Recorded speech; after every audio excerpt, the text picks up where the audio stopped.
I'm Jesse McNally. And I'm Andrew DeWolf. And welcome to Musicals with Cheese, a podcast where I try to get Andrew to like musical theater, and we're doing something a little interesting today. Do you know the best way to get someone into a Broadway theater without, shilling to the internets like we do? I mean, you could give them enough money to buy a ticket, so like a couple $100s. No, that's ridiculous. No, we gotta spend the money that we would use to lower our ticket prices on commercials. Ah, that's a great idea.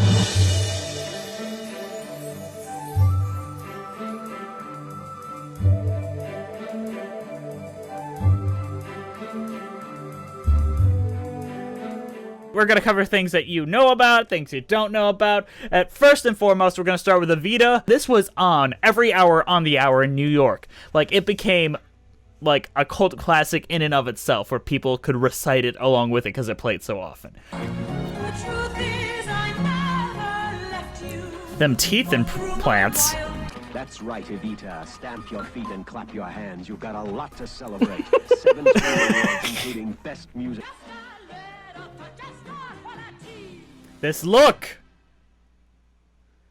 I mean, it doesn't misrepresent anything, I don't think. No, it does not. Which is a good thing in a commercial. Yes, it's also, I wanted to start with an easy one, a really real down-to-earth one, one that is a good representation, because that is a strange show to try to promote, Evita, because it's so politically based.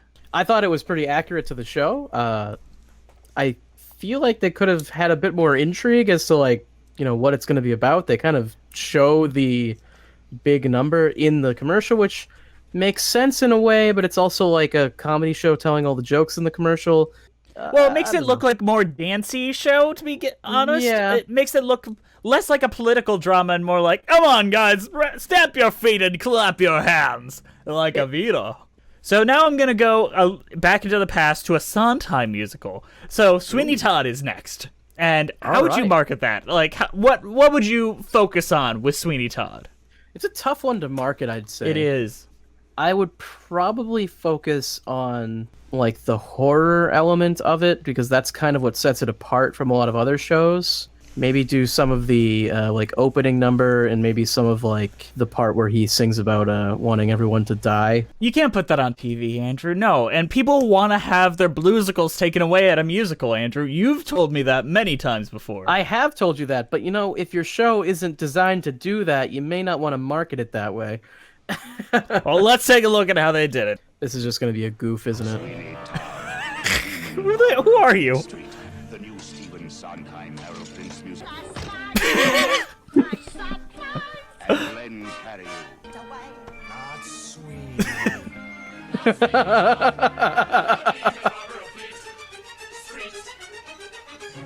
That's not bad. That wasn't bad. No, that's very representative, but also they kind of focus on the goofy side of Sweeney Todd, the comedic side. It's not that side doesn't exist, though. I mean, that is part of the show. But I appreciate the fact that they don't hide the murder either. The murder's there. They almost make it seem like it's going to be a horror comedy, which... It is, in a way. I don't know if it fully is. It is, but it's not I don't know. It's not a bad advertisement, though. I'm sure that got people to watch it. Now we're going to go into some actually wacky advertising. Those two are okay, that's what I expect. That's about normal. Here's a fucking wacky one, and it's for Carrie the musical, which is hard enough to promote because that was such a huge flop. Not even a good one, so it's how do you promote it? But I wouldn't have gone with the route that they went with. So let's say no more. Let the commercial talk for itself, guys. All right, I don't even know where this is going. Let's see.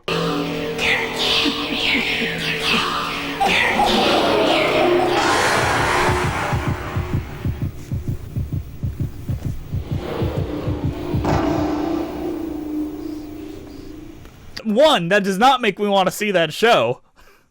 It doesn't. That's not even a song in the show. There's no. Is that? No, there's nothing. That's not even the actress that played Carrie in the Broadway show. I was trying to remember, is there an atmospheric number where there's people whispering Carrie? I don't remember that happening. No, it's a musical in the same vein as a Fame or a fucking Les Mis. That is not representative. And who approved that as oh, that's what we're gonna do. That's the way we market this one. Honestly, Carrie, they could have marketed as more of an upbeat show. I honestly. mean, just have the song Carrie. There's a song called Carrie. It's like, Carrie, da-da-da-da-da-da, Carrie. Like, that's a great way to market this show.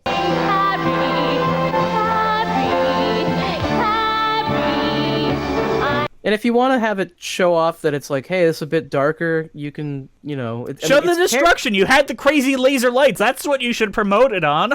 It's Carrie as well. Like, this is a known property. People know what Carrie is. No Right. one's gonna go see it without knowing what it is. I think that that whole advertisement there was just going on name recognition alone. They're just like, this is Carrie on stage. Okay. It's the movie. Stephen King, musical, stage, scary. That's all they wanted. Yeah. It's like they were trying to do a scene from the movie.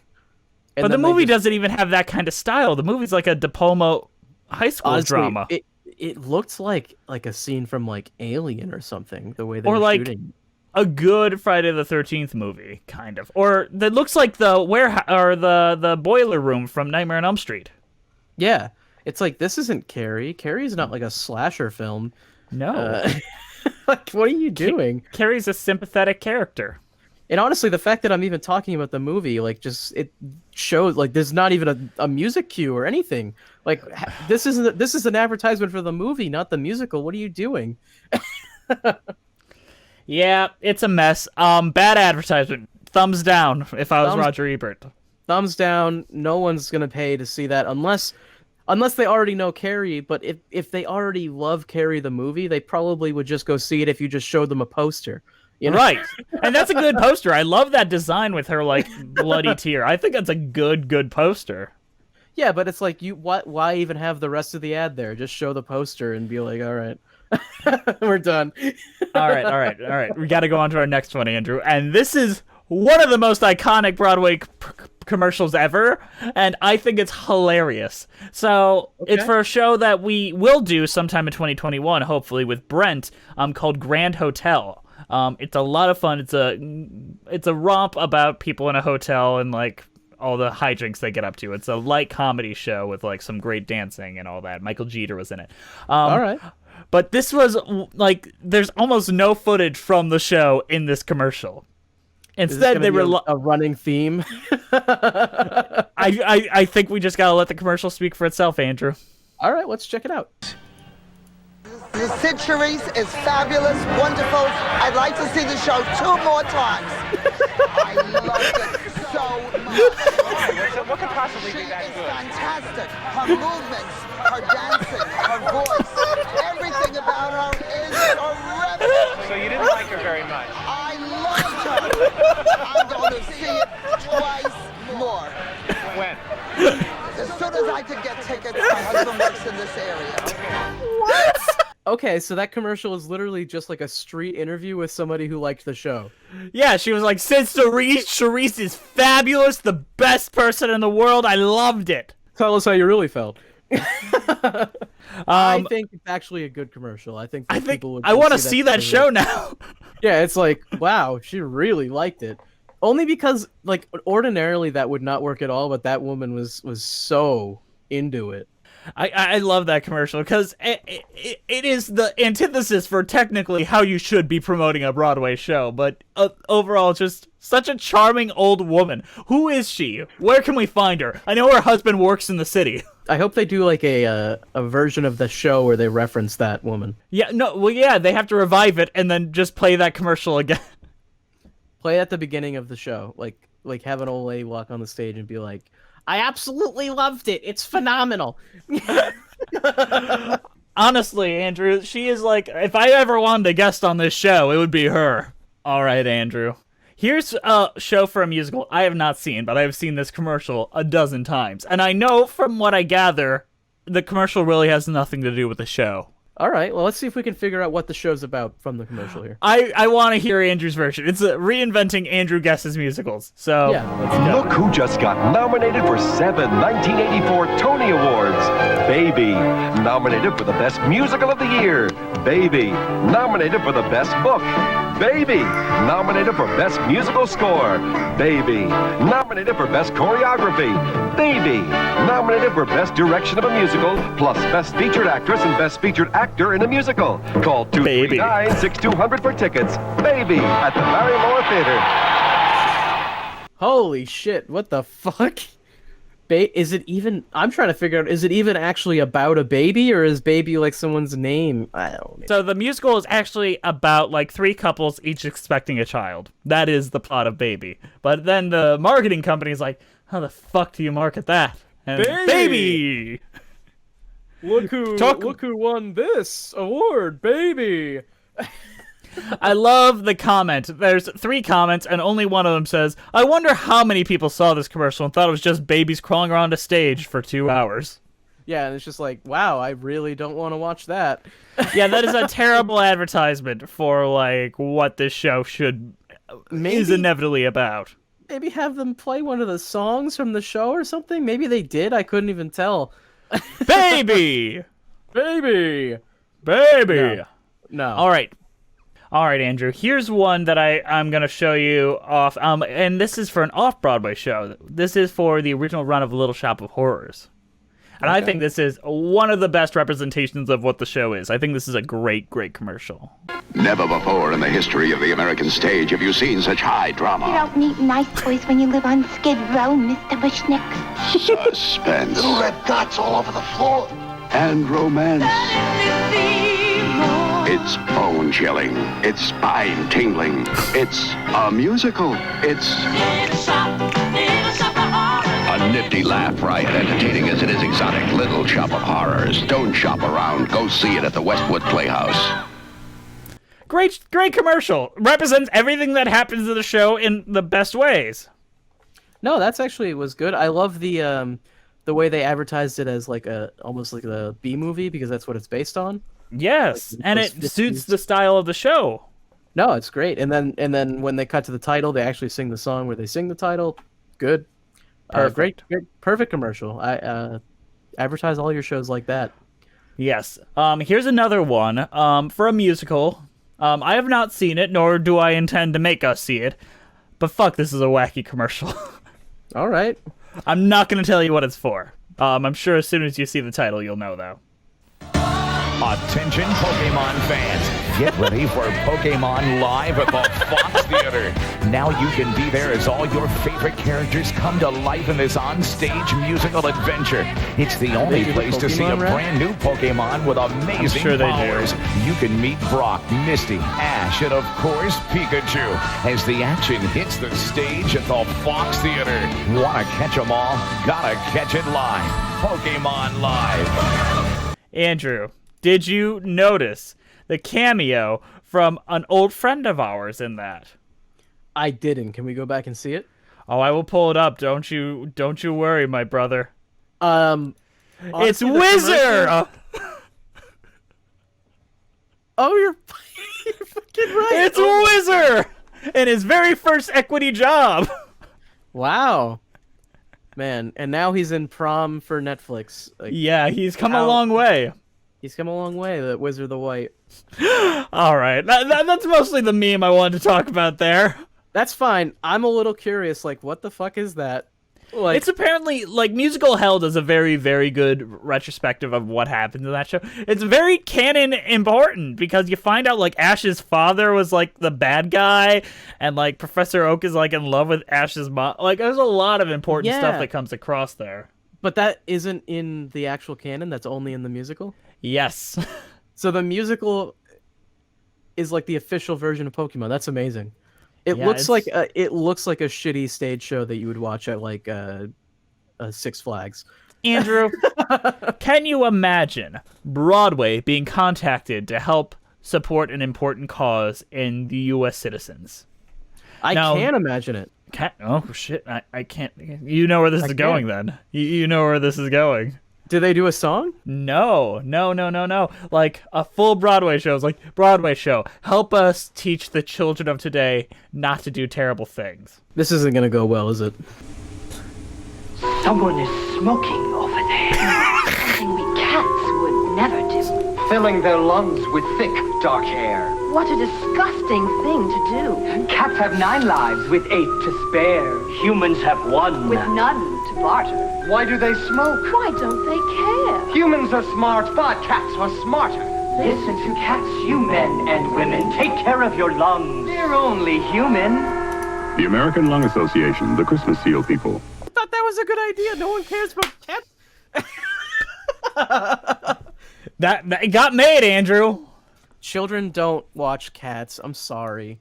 Well, Andrew, you say that, but 2 years before they did another one. An accident! The humans had an accident. There was a child in the car. A child? A child? A child? Cats have 9 lives, children only one. Help them live that life. Buckle them into a car seat. No one wants a child to become a memory. Memory all alone in the moonlight.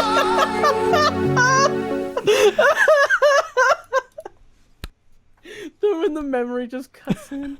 They use the same line too. The whole like cats have 9 lives. You only have 1.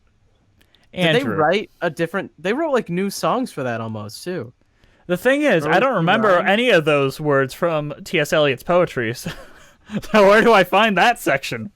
No, he's got like in the back of the book. You have to like rip it open, but he's got a PSA section in there. That was awful. Which was worse, the smoking one or the one where a child literally gets hit by a car or dies in a car accident because they didn't strap him in right? I was expecting the smoking one. I was not expecting the car accident one. So the car accident one, like literally just breaking out memory, like as if that has any place in this advertisement about a child being murdered by. You don't want that child to become a memory. That is not some backwards operating thing to try to get memory involved. It is, absolutely is, and it's honestly a little fucky. It's a little weird. Don't let your child be a memory.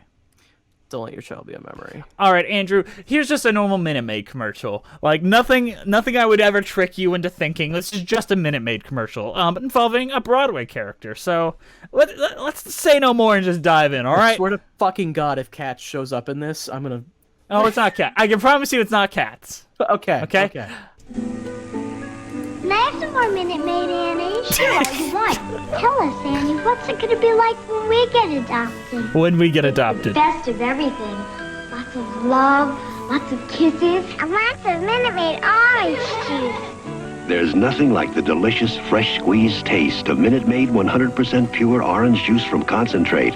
Make it Minute Maid. And it's going to happen for you, just like it happened for me. Yeah. So, Jeff Bezos adopted you, Annie. Is there like 50 other Jeff Bezos clones coming out here to adopt all your orphan friends? It's not going to happen to them. It's probably just going to be some poor family trying their best. It happened to me. It will happen to you, too. Just like it happened to me. I hate it. I hate it. Annie is not like an uplifting story. It's just a story of a rich dude getting everything he wants and then including a child. Yeah, one of the things he wants is a child. And Annie doesn't even have like any agency in the story because what if she can't decide for Daddy Warbucks if she wants to get adopted. And now she's going around and she's so optimistic that she tells all of her other orphan friends that they're going to be billionaires too. Even though, no, they're not. No, they're not. No, of course they're not.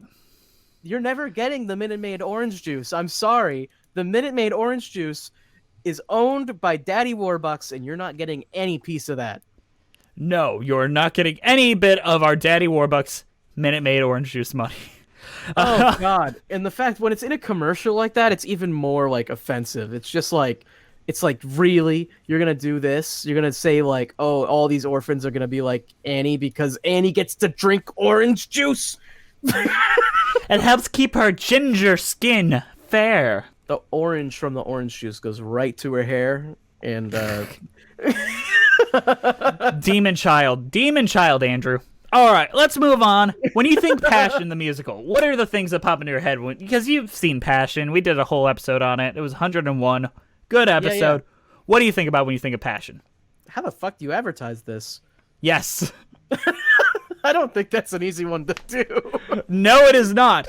But how would you do it? What would you focus on? Probably just pick a big number and just kind of roll it. Keep it at a 30 and talk about who wrote it. I mean, yeah, just focus on the Sondheim of it all would be the thing. really focus on Sondheim because I don't think there's much else you can like. I'm trying to think of like a 30-second little blip that you could do that would be good from that, and I really don't think there is. Every choice made in this commercial is kind of the wrong one. Oh, God. Let's go into it. There's a fine line between desire and obsession, between fascination and desperation. Passion, the Tony winner for Best Musical, ecstatic. Why does it look like that? Says Newsweek. Would Clara give her life for you? I would. Happily. Love draws the line. God, you are so beautiful. Passion crosses it. Now you will see what is beautiful in me. Passion, the Tony-winning Best Musical. Call Telecharge now. Yeah, they don't bring up Sondheim at all, which was kind of weird. Pretty of a mistake. I mean, people know that name. They probably trust that more than not mentioning it. Yeah, I agree. On top of that, they're like, oh, this show will give you a boner. This is a hot show. But yeah, they're trying to make it seem like it's like a crime romance, and they don't talk about anything. I don't even think you can kind of get the time period from it because of the guns used, I guess, but I don't know. All right, we got one more good one and one more cringe one, and then we're done. All right, Andrew, this is a very good one for a Sondheim musical. Into the Woods. I think this is a great ad that sums up everything, both the positive and negative, of Into the Woods. So let's go into it. Okay. Once upon a time, a new musical popped up on Broadway and grew into a giant hit. Into the woods you have to go to get your wish, be careful. Into the woods you never know what's lurking on the journey. Into the woods and down the dell where wolves and ghosts and witches dwell. Into the woods to nip the snow, To find the foot that fits the slipper, to chase the cow, to fetch the cake, to steal the hare, to go to the festival. Into the woods, into the woods, into the woods, then out of the woods. And happy ever after. Call 246-0102. Yeah, that's a great commercial, right? I mean, to be fair to a lot of the other ads, this show has like a song in it that basically just describes the plot of the show almost exactly. So in a very short period of time, and it's pretty much perfect. So they sped it up a little bit, and visually, I think just the visuals were like, yeah, it's going to be an upbeat comedy show, but there's going to be an underlying darkness to it all. Yeah, no, it does a good job, and like it doesn't get into like the meat of the show, but it's an advertisement, so it should. Yeah, you got 30 seconds. It's more than just showing like Pippin. This is a free minute of Pippin.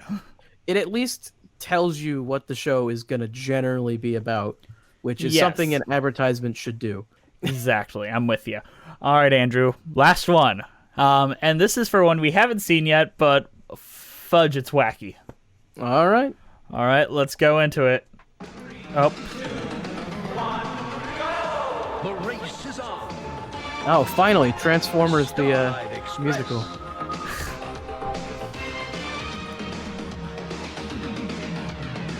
Starlight Express, the record-breaking Broadway musical. Call 246-0102 to What record did it break? The most injuries. Most roller skates on stage. Thomas the Tank Engine, the musical. It looks like Transformers, and the song sounds like Transformers in the background. Like they could have done it at any time. Transformers, robots and the skies, robots with rollerblades. So is it like a roller derby, or they're just trains? They're just talking. They are literal human trains. That is all we have. But it's strange, the world of Broadway commercials, wouldn't you say? It's about as strange as the world of Broadway, but condensed into 30-second little bits. Which do you think was the best commercial, and which do you think was the worst? I think The Little Shop of Horrors was very good, and probably the best one. Although Into the Woods was also very good. And the worst one, oh boy, Carrie. Carrie was that one is really bad. That one's really bad. That one doesn't even it doesn't even tell unless you already know what Carrie is about from the movie. It doesn't tell you anything. It tells you literally nothing. In fact, it maybe misinforms you about what it's about. You know, that's a fair reason. I think my best is also going to be Little Shop and Into the Woods tied. I think those are two very, very good commercials. I think my worst is actually going to be the Cats anti-smoking ad. Okay, I mean, I thought you were asking specifically about like which the ones advertising the show. Right. The anti-smoking ad and the those ones are both horrendous. Actually, I want to alter my best. The best commercial is the Grand Hotel ad with the lady. Sid Charisse she's incredible. I don't know if I can give that the best ad, but it's definitely the funniest. That one it's is the most memorable. I'm never gonna forget that lady. Yeah, I don't know if it really like sells me on the show as much as it sells me on that lady. It kind of does, though. It sells me on that lady for sure. I want to see her reviews for all the shows that season. Honestly, it's probably the same review for every show, but still. My husband, he lives in the city. He's gonna get immediately. I'm gonna come back as soon as I can. So that's all we have today, kids. But if you've got more interesting, wacky Broadway commercials, please send them our way. We'd love to talk about these some more. We'll check out some more. We got some commercials to look at. I'd love to. We've watched so many shows, so I'd love to see some more commercials for some of the ones we've watched too. The thing is, not every show gets a commercial. Well, it all depends on who is producing and how much money they have, and a lot of them are just decently representing the show, which is sometimes not as fun. It's like, oh yeah, Next to Normal, it won the Pulitzer. People are sad. Baby. But winner, and the thing is, I don't think it won anything. It was like, nominated for this, baby. Nominated for that, baby. And nominated for this, baby. It didn't win because no one likes babies. Yeah, I agree. But thank you guys for tuning in with us. This was a lot of fun diving into memory lane.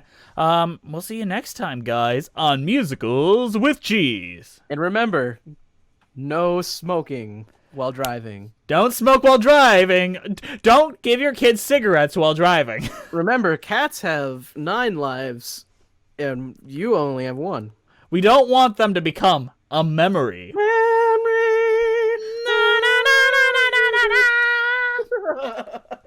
See you guys. See ya.